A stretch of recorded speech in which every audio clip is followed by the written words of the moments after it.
This is 3 Calls In. Picking up from where we've been in the last couple episodes, we've talked about what the job brings home and why people don't really talk about it.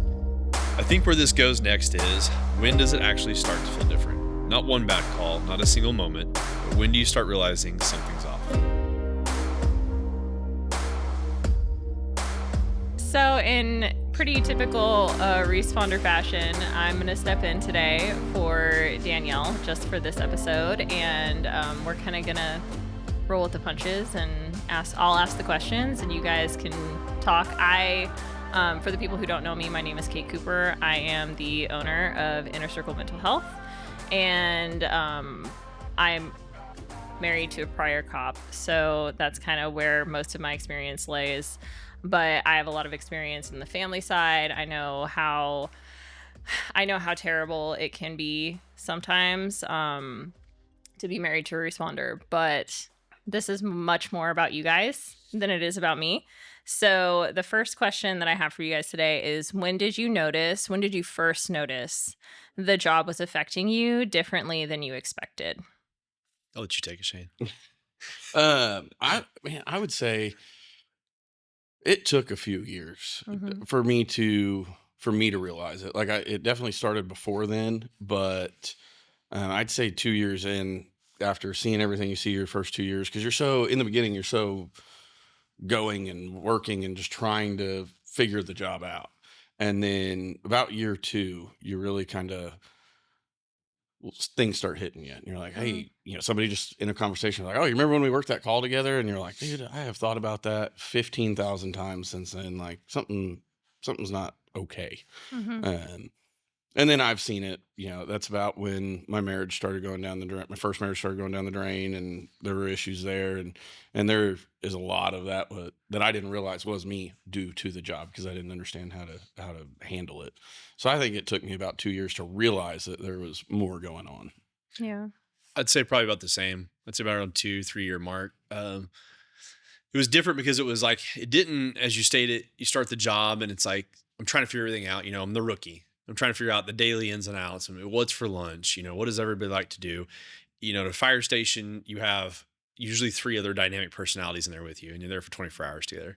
So each crew is different. Each captain acts different. Each driver acts different. Other firefighters, senior firefighters. You're always trying to figure out, as a rookie, how to appease everybody while getting everything else done. So there's a plethora of things to keep you completely preoccupied, and you run the calls in between, and you start learning things, and your medical calls are more than your fire calls. And so you start realizing certain things. I think about 2 to 3 years, I was working the ambulance as well, and damn near full time at the same time for an EMS agency. And I think when it started realizing it affected me is dropping patients off and then not knowing what happens afterwards.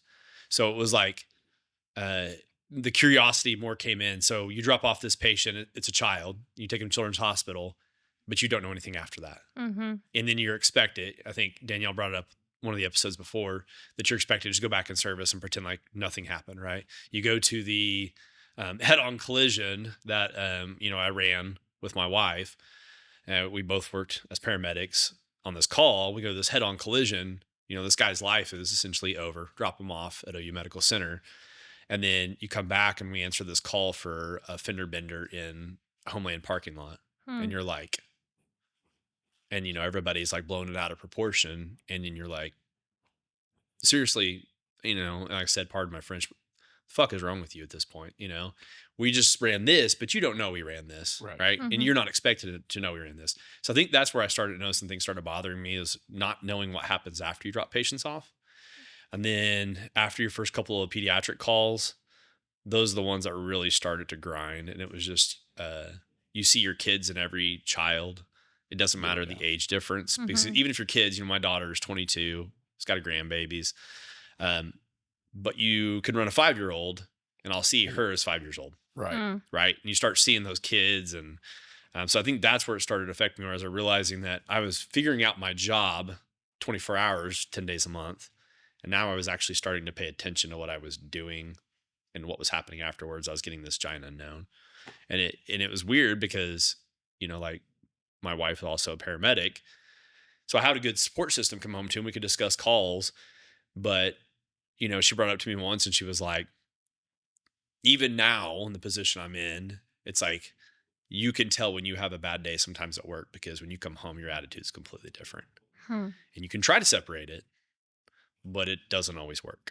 So probably I'd agree with you. Long story short, sum it down. I'd say probably the 2 3 year mark too. Yeah. I like I actually do I agree with you. I feel like that 2-3 year mark is really when like we started experiencing a lot of marriage issues, and like that's kind of when it felt like all of the trauma that he had experienced on the job up until that point, like maybe he processed it differently. Like at that point, there was no like talk about any counseling. There was no processing after calls. It was just coming home and not talking.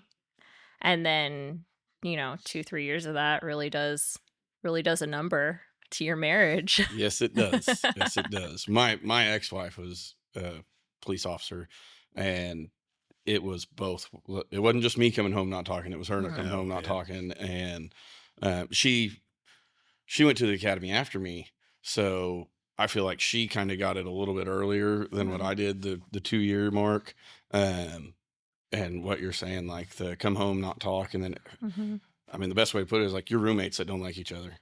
Yeah, well, and like here's the thing, from the spouse perspective, we don't know what you did. Yeah. We don't know what you saw. We didn't like there were a couple of times where maybe I saw a news story and like I would wonder if maybe he was at that call and maybe if that's why he was in bad mood that night, but he didn't tell me that kind of stuff. So it goes down to at what point does all of that boil over, and like that goes into our next question is like what were the early warning signs for you?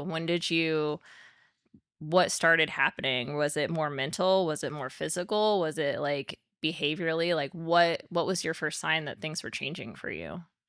Mine would definitely be, I'd say, mental health wise. Like Mhm. just in, and I am the anomaly on here. I do have, my wife worked the same shift as me, so she was on the same 24-hour shift as I was on 24-hour shift. So if she was at that a certain station, she would run those calls with me hand in hand. So we would had a lot of shared experiences on calls, some shared trauma because I would work overtime for the EMS agency. But I feel like mentally wise, just you would become very, and I don't like the word burned out, you become very Mm. desensitized to certain calls Mhm. because you're like, you don't understand what I'm seeing 20 minutes after this, 2 days after this, 14 days before this. You start to look at people and you're like, why did you call 911? Seriously, in your head, you're like, why did you call 911? This is so annoying. Yeah, well, you've got a cold and a cough. Mhm. There's 14 vehicles in your driveway. There's 37 people over the age of 18, and you And you moved want to into take an you need ambulance. an ambulance and a fire engine response at this point. Mhm. And so you become very desensitized to the fact that you start judging everyone's emergencies. Mhm. And I became very, very like just disconnected to some calls where I was just very short. And it wasn't so much that I would take it home. It was almost like I could feel it coming out on that next patient where I Mm. was like, your emergency is not an emergency, you know? And it took a good, took a good little while for a couple slaps in the face from my wife to tell me you need to chill out. And then Mhm. from then on, I've started to realize that if you pick up the phone, you call 911, regardless what it is to me, regardless what anybody else in the room, it's your emergency. It's your worst day ever. You called us for a reason. We Mhm. get paid. We get paid to show up for 24 hours. We get paid to show up for 12, 10 hours, whatever that is. But I think mine was definitely mentally. And then I started expressing it in almost like a very short briefness. And then on the backside of that, when you realize and you have this big aha moment that you've been acting this way, then you're like, how many people have I not given 100% proper care to? And now you're Mhm. like, oh shit. I swore an oath that I would take care of people to the fullest. And did I give somebody not proper care? What happens if they went to the hospital and X, Y, and Z wasn't done prior, and maybe they had an extended stay in the hospital? And then you start going backwards through calls, which I think was probably the worst for me, is that I started like getting the old Rolodex out and spinning it and thinking about every call I ran and how checked out I was on some of them. And I think mine started as physical, as in I worked the night shift. And so I'd work 12 hours, 6 p.m. to 6 a.m. And then I would just sleep all day. It was just sleep all day, even on my days off. We worked a schedule where like I worked 5 days one week, 2 days the next. And so it was just like my 5 days off, I was just like, I don't want to get out of bed. Even Mhm. I wasn't the guy that woke up in the middle of the night and, was like, oh, my day's off. I'm going to go do something, complain that Walmart's not 24 hours anymore, or, whatever it was. Hey, I Uh, loved Walmart 24-hour I days, know. man. Uh, which then turned into a mental health thing Mhm. of like, well, I don't have the motivation to go get up and get out. I don't have the motivation to do this and that. And then like you said, like, well, that's not, and I did it with my family. They'd call and I'm sure we all get this. They are like, "Oh my gosh, this is going on." I'm like, "That's not even that big deal. Call, you figure it out."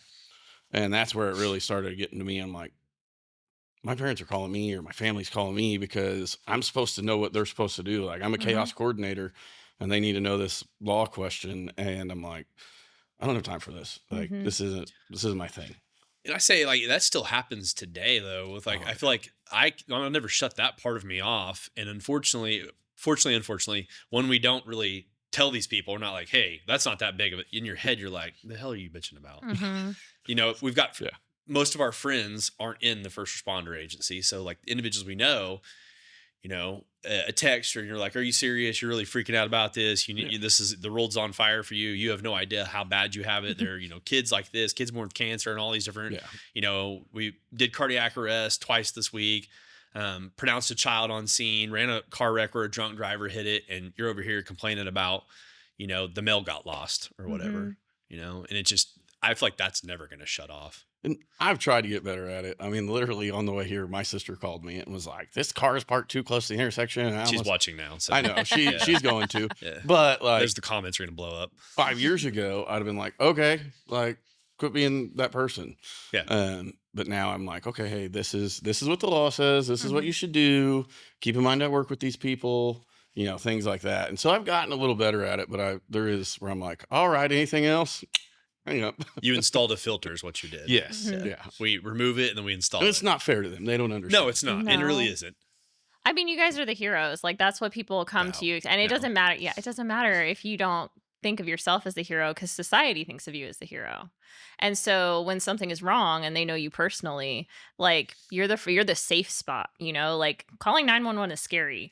I would never. I think I've called 911 once in my entire life. The 100% rest of the time, I just call my husband and I'm like, oh, is this illegal or is this not illegal? I actually called 911 once and it was the worst experience of my life because they kept bouncing me between different cities because I Mhm. was on a weird, and I was like, this is it. I'm done. They already got an accident. Don't worry about it. See, I'm See? like, yeah, I live in my jurisdiction. Instead Yeah. of calling 911, I pick up the radio and I'm like, hey, can I get a See, but like this is your friends and your neighbors, like they all know that when they call 911 anyway, you're going to hear about it. So why not just hear about it Yeah. directly, which has to be exhausting, right? Like it kind of you never get that full off switch cuz the neighbor's running up to you saying my cat's stuck in a tree. Can you come Well, save it? that's his department. Or there's Yeah. kitty getting department, which we don't do that much. I think the only thing I've ever pulled out of a tree was a parrot my first year on. Expensive parrot that couldn't fly magically decided to fly inside of trees. And the deputy chief at the time said, hey, guys, get some ladders and get that parrot down. You didn't just The crawl up meanest it? parrot I've ever met in my entire life. Polly did not want to come down.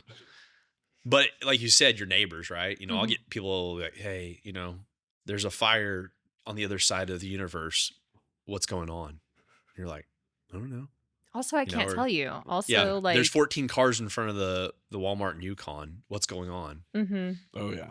And I now don't it's really. I'm extended to not at work, Facebook. and I don't work there. I don't know Mhm. what to tell you. Yeah, now it's extended to Facebook. Oh, I yeah. mean, everybody's like, "Oh, there's police at Cleveland County Love's." scanner page. Yeah. Mhm. Yeah. I like it when they Yeah. tag individual cops. Oh yeah. Oh And- yeah. Can you tell me about this? Yeah. Following ... Yeah. Like this week has been horrible with Mhm. with everything. Like people are like, "Hey, what happened with with our loss in our community?" And I'm like, one, I wouldn't tell you if I knew the details, and Mhm. two, like, and I've had to tell some like it doesn't really matter. It doesn't matter Yeah. why you're asking or what happened. Like, just understand what we go through, understand what we're going through, Yeah. and Mhm. that in 10 minutes I got to go do something completely different and act like that never happened. Yeah. So it drives me crazy when people like, and Yeah. I try to be respectful and answer them the best I can, but they blow you up about things. And Oh yeah. I bet. Is that something that you guys tend to minimize? Is like when when you start feeling the repercussions of your job, when you start feeling like this, it never gets to shut off, how, like, do you have to minimize it? Like, how do you deal with it? You jump in whenever Uh, you want, man. uh, it's changed over time. I mean, in the beginning, I mean, I would buy into it like, oh yeah, this is, and now like I do try to minimize it, try to get away from it. And, we've sat in here before and talked about, if you go to a restaurant, you go to this, like you try to not be, you're like, oh, I'm not this today. This is, Just be I'm comfortable. going to be a normal person. But, um, I've definitely realized like I try to, phone rings on my day off. Like I try to be like, I don't really want to look at who it is, or, Mm. you know, this is going on, or this happened this week. And like, I just try to escape it almost, not necessarily, but just escape it. Like my phone will blow up and be like, what happened? And I'm like, not answering that, not Mhm. because I know what's coming. So, Certain people are going to want to know things. oh yeah. And when you see your phone and it's those certain people, all they want is asking something of you, Yeah. nothing else. And so it's like, I'm going to avoid talking to you until I'm Mhm. back actually getting paid for this. Yeah. And I feel bad because sometimes it's people checking on you. Like, it's Yeah. just simple, hey, Yeah. I heard what happened. You okay? Yeah, I'm good. It was a little bit into that, but I mean, I've been in the middle of a standoff and people texting and calling me, and I'm like, rifle down range, like waiting for this guy to come out of this house that's already committed homicide. And people are like, oh, hey, what's going on? You okay? Are you in that? Are you busy? And it's like, Are you on the news right now? Yeah. yeah, I'm like, well, go turn on the news. Look at the helicopter. You can see me. That's nuts. So like minimizing, you're talking about like minimizing the stresses and Yeah. minimizing what's bothering you. Uh, there's different ways to do it. I'm lucky enough that we had a little plot twist last year. We had a little baby. So I feel like since she's come in, it's been so much nicer because it's almost like I want to spend all my time with her and the boys at the house. I've got grandkids now. So there's a lot more, I wouldn't say distractions. I would say that, there's other positive things to do with my life. Mhm. You hear all this stuff, I'll be 43 this year. And it's one of those things where people are, you've already lived 52% of your life. You've only got so many weekends left and all that. And I feel like that stuff's becoming more into perspective as I've gotten older. And I feel like the job has become less of a weigh on me Mhm. since I've kind of had that paradigm shift where I've thought my time is limited. I've got to be careful of who I give my time to. Yeah. And then on top of that, I'm a giant nerd when it comes to it. So I've picked back up something that was a childhood obsession of mine or childhood fun was Lego building. Straight up nerd. It's okay. I will sometimes at night when everybody's asleep, sit down, find a Lego set and just build. And kind of how others, and I've talked about this before to people, is that it's so nice because we spend all day making decisions for everybody else, Mhm. right? You make decisions for calls you go on, you make decisions for your family, you make decisions for anything else. I can essentially unplug my brain and just read a step-by-step direction and I lose all control. Mhm. And it's fantastic. I don't have to think of anything. That almost reminds me of, so with EMDR, part of how you rewire your brain is what they say, like EMDR is for rewiring your brain. Um, it's your eye movement going Mhm. back and forth. And so people will say, like, when you get into endurance sports or like running, your brain and your eye pattern movement almost mimics EMDR. Mhm. And I'm like, I wonder if that is similar I wouldn't doubt it to building a Lego set. because it's like you're constantly just moving back and forth from pieces to instructions and you're doing tactile like simulations and tactile Mhm. movements.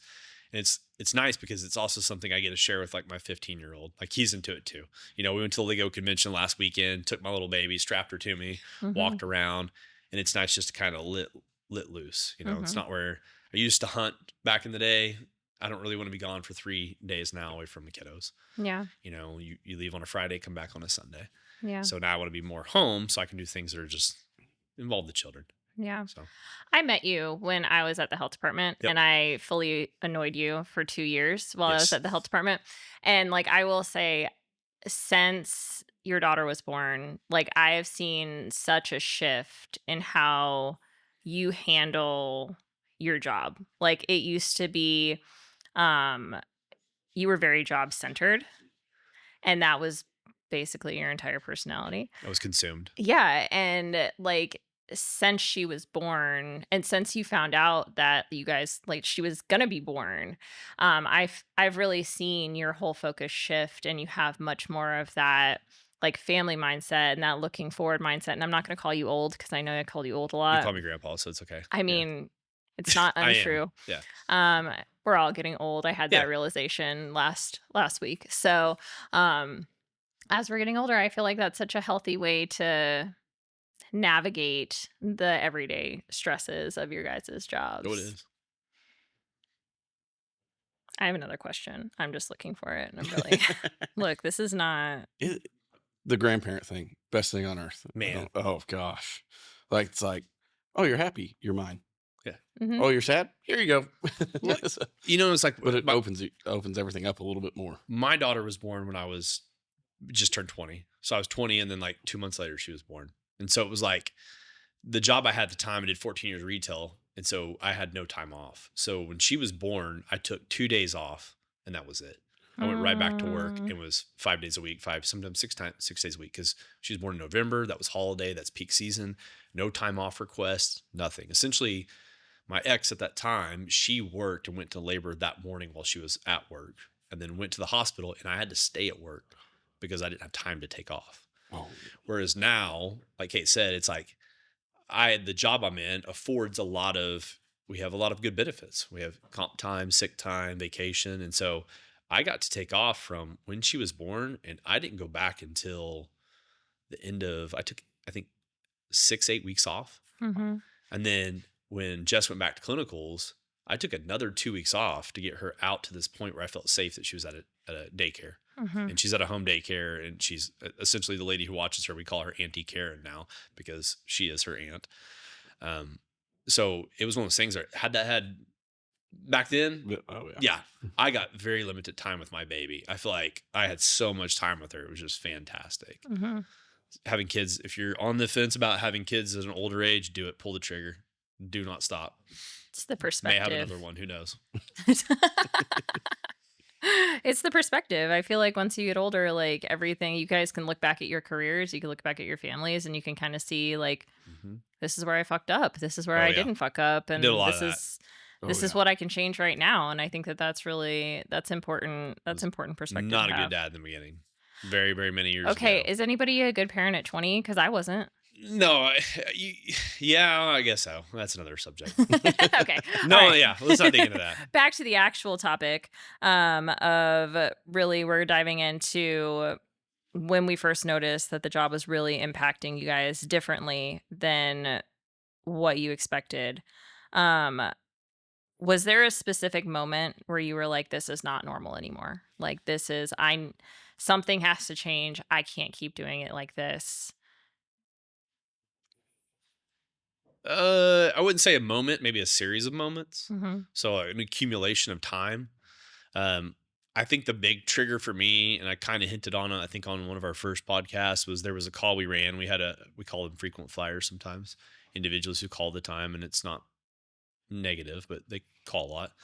And there was a caller that we had who was continuously calling, and she was battling.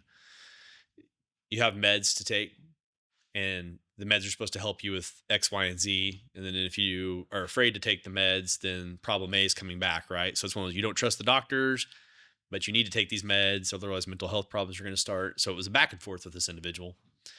And we had got called one night, and I was very short. I was very rude to her. And my wife so happened to be on that call and kind of was like, we're going to talk later. And I was like, this is not good. And we got back in the engine and went back to the station, and all the way back there, like, you're in trouble. You're going to get your ass beat. And I was like, probably. And when we got back, she was like, hey, this is what was wrong, X, Y, Z. Like, you treated that patient horribly. Mm-hmm. She was like, and you did it in front of me. Mm-hmm. And so I think that was the slap where I was like, I got to start being better. I have not been here that long to be this rude. Mm-hmm. I have not. And you don't earn it. You don't earn the right as a first responder to be rude to anybody. It doesn't matter if you have 20 years. That's why when we get these people, they call themselves salty and they're just abrasive and assholes. Like, you didn't earn shit. Yeah. You had a great job for the past 20 years. You've had benefits. You've had time on. You've had all these afforded opportunities. You've had 20 days off a month. Nobody owes you anything. Mm-hmm. And so I think that was a series. And then finally it was the wall I hit. And then I had to start looking backwards. Yeah. For me, like I've always, after year two, I always was like, okay, hey, this isn't normal. This isn't normal. This isn't normal. But I'm a first responder. I'm a cop. That's just the life I chose. And then when you get talking to somebody that's been in it 20 years, they're like, oh, well, you just rub some dirt on it and go on. But the moment for me was one of my really good buddies. That was my partner. Um, he witnessed a pretty horrific motorcycle accident that was kind of tied to law enforcement communities. And he responded to it. And he was a guy that's seen a ton of stuff. And it started to affect him. And we could see it. Uh, and then I started looking and I was like, man, those are some of the behaviors that I'm exhibiting. Hmm. And not thankful that, nowhere close to thankful that he went through it and how it ended for him, losing his job and stuff. But like, it opened my eyes like real quick that like, okay, hey, wait a second. I wasn't on the call. I didn't witness any of it. Didn't know the person, nothing, but watching how he responded and how he reacted, it made me go, hey, I do those same things Hmm. and that's not okay.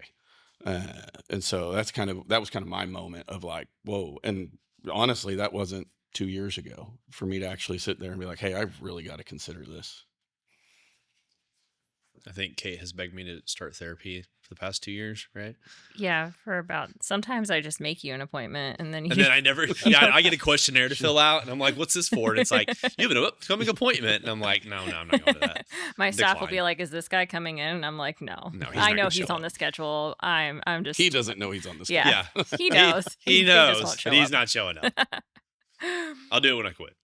That's fine. I see. I look. I don't think that therapy is the 100% end all be all for. I think that there's a lot of positive self coping mechanisms that you can go through. I think if you know those and you know how you're the expert in your own brain, and I think that It's a scary phrase. I know, but aren't you glad that somebody else isn't an expert in your own brain? Yes. Yeah. So I think that as long as you have those coping mechanisms, then I'm not ever really that worried about you, to be honest. Yeah. Sometimes I am, but I feel like you know exactly, you know what your limits are. Yeah. If someone supervising you was actually paying attention during those periods of time before, like when things started impacting you, what would they have seen? What are those signs and symptoms? I think I think they think that it's when you're like, oh, I'm burnout. Like, they're like, oh, well, no, that's just part of the job. Like, go talk to somebody. And it happens way before then, way Hmm. before you start being like, oh, I'm burnout. I don't want to be here. I mean, it's simple. Like in our world, I used to put a lot of effort into my report writing. Like any call I went on, like hey, I want to be the best report writer. I want a jury to sit there and be like, well, we ain't got no questions. And it just kind of slowly, it just ticks off a little bit. And that's what they have got to focus on is when does anything they do become abnormal to what they've always done? Um, and that, and I have supervisors like that, and I have supervisors that aren't like that, but um, it's just that one. They got to pay attention to the one ticket. Don't wait for the big moment. Just Hmm. wait for that one little slight off, and it may just be that day that somebody's having bad. But I see a lot of guys that they were big dope cops, and then it's like, oh well, yeah, that guy's probably got dope. I'm not going to pull it over, or didn't put their effort into a domestic violence or something like. That's when those guys need to be like, hey, wait a second, this isn't you. What's going on? Hmm. So Hmm. I think it's a little bit different in first response communities because it's not like you're not working at like a grocery store or CVS and your manager's got 5 people and it's always the same 5 people every day and they're working clothes and you can see someone stocking shelves, whatever that looks like. I think the problem with first responder agencies and police officers, paramedics, firefighters, we have different changes in command structures. You have different supervisors. Someone gets promoted, someone leaves. With firefighters, you change stations. You may change crews. You may have somebody on overtime that day when that thing is slipping and it's someone who's only worked with you once. Hmm. And so It may be something different. You may change a station. Everybody's like, oh, he's normal because I've only seen him here for 4 months. And now he goes to another station and he's there for 5 months. So no one really gets a gauge of what your normal is. Same with EMS. You're not with the same partner 20, 30 years in a row. That's a very big anomaly. And so it's hard for someone to gauge what your standard, your baseline is. You know, if someone looks at your reports and says, well, oh, he left some details out. Well, maybe he had to go to another call, right? Now I've got to look, did he go to another call? So sometimes I feel like supervisors will try to not dismiss them intentionally, but, well, there was probably some reason why he's doing this, right? He was busy. He's normally a detailed and thorough individual, so maybe something else was going on. But I don't think anything's wrong with him. I think there was an external factor that was acting. And so sometimes I think supervisors, whether they're captains or chiefs or whatever they are, it's a unintentional input to excuse a behavior. And so it's not like we think this person's slacking or this person needs mental help or mental health advice or anything like that. It's that we think that something happened that day, you know, or he ran extra calls or he's on overtime. So this is not normal. You know, this is fine. He's worked 2 shifts in a row. And so they kind of make those, and I wouldn't say excuses because I feel like that's intentional. They're justifying it. Yeah, it's a justification, an unintentional justification. And sometimes it is those things. So if you're watching, Yeah. I'm not saying that I'm slacking. It's all. I'm still a good employee. We appreciate you thinking that Yeah. that stuff, but sometimes it's when you see it a couple times, like, hey, that's when we need to. Has it ever been your experience where like somebody above you leadership wise comes to you and says like, hey, I noticed this, or No. Have you, alternatively, have you as a leader done that to somebody that's maybe lower on the food chain? I don't necessarily go and say, hey, are you okay? But I'll just call and be like, hey, how's this going? Hey, how's this? And I open up for more than a work phone call. Cause that's a lot of the phone calls we get are, hey, I'm at this call. What do I do here? What do I do here?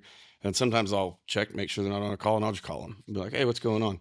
And just try to have that conversation and open it. And if they don't want to tell me, I don't force it, but I'll just, hey, well, if you need anything, I'm here. And I kind of let them be the ones that decide. If we have like, calls that such as like pediatric or, something that we feel like there's different markers in critical incident stress management that we look at certain call types essentially and say, hey, this is a bad one. This is not. This is a bad one. This is not. But some of those in between are actually bad for some people. They could have family members at home. You just remembered that, Joe Schmo had a family member that had a stroke the other day. He just came back from work and now he's running a massive stroke call, like maybe checking on him because of that. But the pediatric calls, like things like that, if I'm there and I'm able to hear the calls, I usually call and say, hey, if y'all need anything, holler at me. It's after hours, whatever, just call me. Like, I don't care. We can talk through it. I'll do as much follow up on that patient for you. We can follow them all the way to discharge, whatever that's like. But as you said, like you can ask so much, but they're going to have to want to give information out to you. Yeah, they have to take that step. I cannot stand when people try to pick and pick and pick and pick and pick at you. And it's like, I said, I'm fine. If I want to come to you, I appreciate it. But you're not going to get me to come to the table faster if you're picking at me. Yeah. And I have a buddy that I work with that, like, he doesn't want to talk about it. He wants to go out and shoot a gun. Yeah. He will go out, and so if I pick at him, he's just going to get mad. But if, like, I'll be like, hey, you going to the range this weekend? Yeah, I'm going to the range. And I'm like, okay. I just know that, like, hey, stress is getting to him. Like, let's, let's hang out. Yeah, it's just something like that. And ever since starting this, it's been a little bit different for me because this week working calls with some guys, it's just, I tell them, I say, hey, it's been a rough week. If you need anything, let me know. Also, if you need somebody that's not me, I have great people that, we can put you in touch with. And it's just that simple. And you can watch. Yeah. No, I literally told a guy this week, I said, hey, man, I've been doing a lot of work with Inner Circle on this podcast. If you need anything, I promise you, they're great people. They'll be there. And I can guarantee, I don't know this to be true, but I mean, I bet y'all answered your phone pretty early in the morning the other day. And I said that a few weeks ago on this podcast that y'all would answer the phone. I feel like you cursed me a little bit, to be totally honest with you. Now I wake up with a 7:00 in the morning text and says, hey, if you haven't heard, please call me. Yeah. And so it's been really cool to actually dive into this and see the changes that I'm making and Mhm. trying to help people instead of just pushing like, hey, are you okay? Is this wrong? Is this wrong? Is this wrong? Did this call eat at you? Mhm. Just being able to plug that in. And it's really opened some doors in the past few weeks. I So, love that. I love hearing that. Sometimes, especially in this last week, it feels very almost pointless to like be talking about all of this mental health stuff when they're I mean, like, people are going to be listening to this podcast and have no idea what has happened in the last week. And so I guess I'll just leave it at there was a critical incident that impacted multiple departments and many families. And going through, like, from the mental health perspective, we knew when we woke up that a lot of people were going to be hurting. And we just hoped that, like, if we're an option, that's awesome. If somebody else is an option, that's awesome. Like, we just want there to be options. We just want people to have a place to go and talk and a place to, I don't know, just have their feelings heard. So I'm glad to hear that people are seeing you on here and being like, hey, you're my mental health buddy now. I hope you like your new job. I'm still new to it. So if I say something wrong, I feel like I say something wrong all the time, so you're good. That's why we dragged you into this. I know. I know. This is going to be like the worst rated episode out of the Probably. entire season. And She did say she was wearing space shoes though. So I am. For the people that are watching, these are my they call them moon shoes. wear your sunglasses. They are my favorite. turn the brightness on your screen down. If you see me wearing these, it's because I needed to be in a better mood. So now I am. Okay, last question, and then we're going to close this one up. If someone newer in the job is starting to feel the stuff that's coming home, feel the changes that are happening because, they're new and they just started, what would you want them to recognize sooner? Man, that's a hard one because like everybody's gonna have something that's gonna be different. It's gonna be. It may not be the calls that we run. It may be the administration you work for. Mhm. It may be something completely other in the chain of events that bothers them. So it's hard to be like, hey, if you're recognizing you're having bad calls, this X, Y, and Z, or you're working with a bunch of jerks, X, Y, and Z. Mhm. I think the biggest thing for me we do a great job, and I think I said this 1 or 2 podcasts ago, we do a great job when we train EMTs, advanced EMTs, and paramedics because inside their classes, we talk about mental health now. That's part of it, right? We talk Mhm. about the cultural competency. Sorry, that's a big word. We talk about all those different aspects and the things that you're going to run into. And then they go on clinicals while they're in school. So they start seeing some of this stuff and they come back to their instructors and they can talk to their preceptors. They can talk to their instructors and they can kind of even get it out. Whereas officers, you sign up that dotted line, you start working. There's no ease into it. Mhm. There's you go through your academy and then here's your FTO, here's your patrol car. Good luck. Mhm. Right. So I feel like it's a lot different for you all. And you may have a different perspective on that, but I No. feel like EMS and Firewise, we ease a lot of people in now into this job. So I think it's easier now to find those, this is affecting me. Or you start realizing when you're in EMT school, you're like, I ran a really bad call. This isn't for me, Mhm. And that's why I say let it out. Have that conversation in class. Anybody run any bad calls? If you don't want to talk about it here, you don't have to raise your hand. If you want to talk about it after class, you're more than welcome to reach out to me because we want you not to be, you're not going to get used to it. And I don't like that. You should never get used to bad calls. Mhm. You should be able to talk through them and unpack them. But we want you to understand, like, you're stepping into this as your career.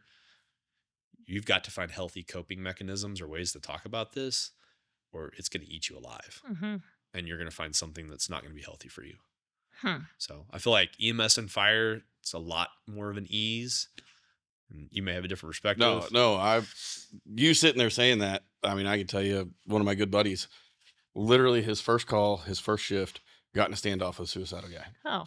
Guy knew not to point the gun at the officer, but kept pointing the gun at himself, going in the house, out of the house, all this crazy stuff.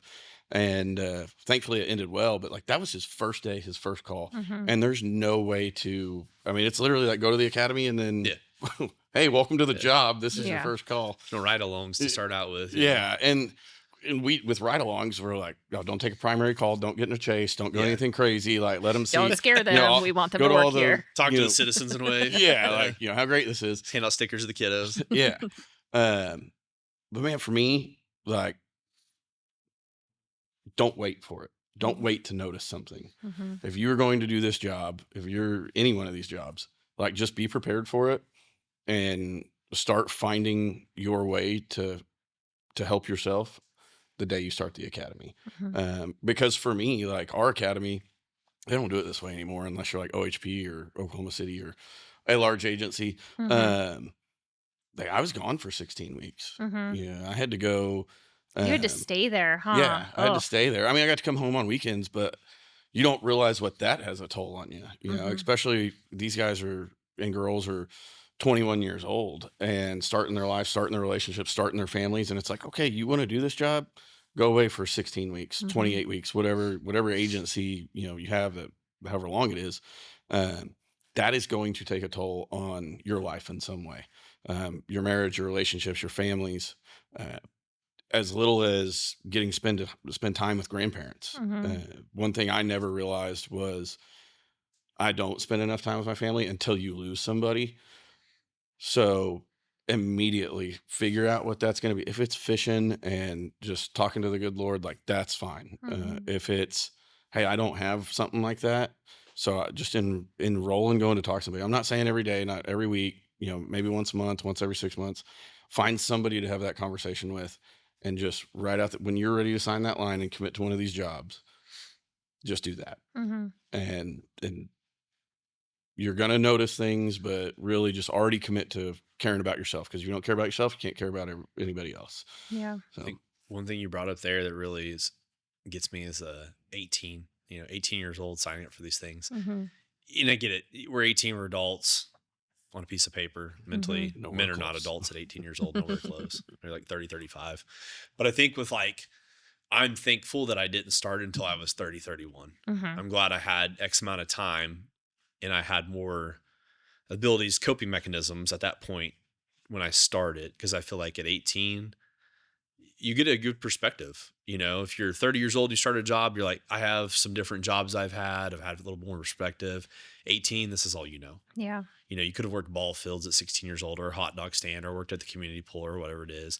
But you're walking into this and, with fire services, you can do 35 years, you get a good sizable pension. But once you leave, that's it. And you're running into cardiac arrest and you're seeing, motor vehicle accidents at 18, 19 years old, and your brain physically is not formed properly enough at that point to Mhm. process those things.